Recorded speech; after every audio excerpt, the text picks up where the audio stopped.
المستأجرين رفض اسلوب الحكومه في تقديم المشروع، لان هم شافوا او الحكومه اتبعت اسلوب التعتيم، وده امر غير مقبول في موضوع يهم جزء كبير من الشعب. مرفوض اسلوب الحكومه في تقديم وثيقه الملاك، يعني هي لم تلتزم الحياديه ولم تراعي مصالح الجميع. رفض مشروع الحكومة لأنها غير متماشية مع حكم المحكمة الدستورية من ناحية الامتداد. رفض مؤتمر المستأجرين الزج بالتجاري، رفضوا أن المستأجرين يتم ترحيلهم في مساكن في مناطق نائية ما فيهاش خدمات.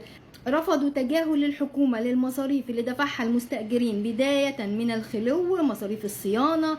من الحاجات اللي رفضوها ان فكرة ان المستأجر يقوم بتأسيس شقة جديدة، يدخل عداد كهرباء ومية وغاز ويقوم بتأسيس الشقة بشكل جديد، ده كمان امر مرفوض. يعني مش بس حضرتك رايح كمان في الصحراء، لا ده حضرتك هتأسس بقى، تبدأ شقة من جديد يعني. وأكدوا على ان في حالة تمرير هذا القانون هيقوموا بوقفات احتجاجية سلمية كما نص عليها الدستور والقانون، لكن هم مش هيسيبوا الامر يمر بالشكل ده.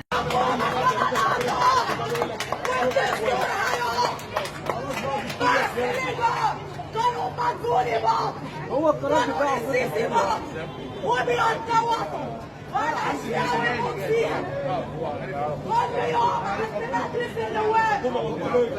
احنا ما ينفعش الملاك يقعدوا عند مجلس النواب واحنا بنوقف. احنا مش هينفع نقعد في بيوتنا. الجديد الجن الاسود بيوتنا وطن هنعيش فيه ونموت فيه. بيوتنا واحنا دافعين الوفات ايام ما كانوا عمالين.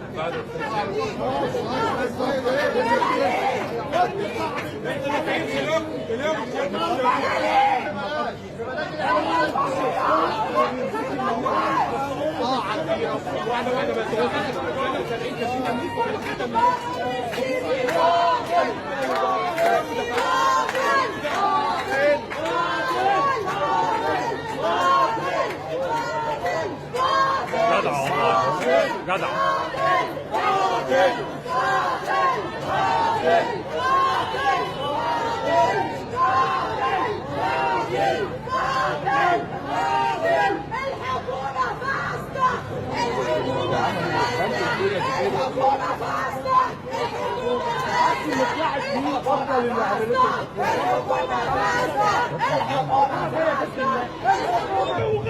احنا زينا جبنا وغش.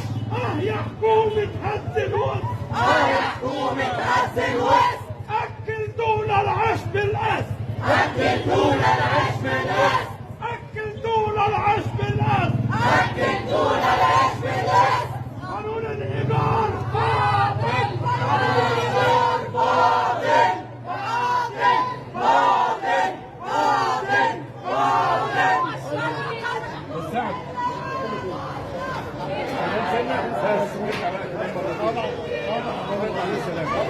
بس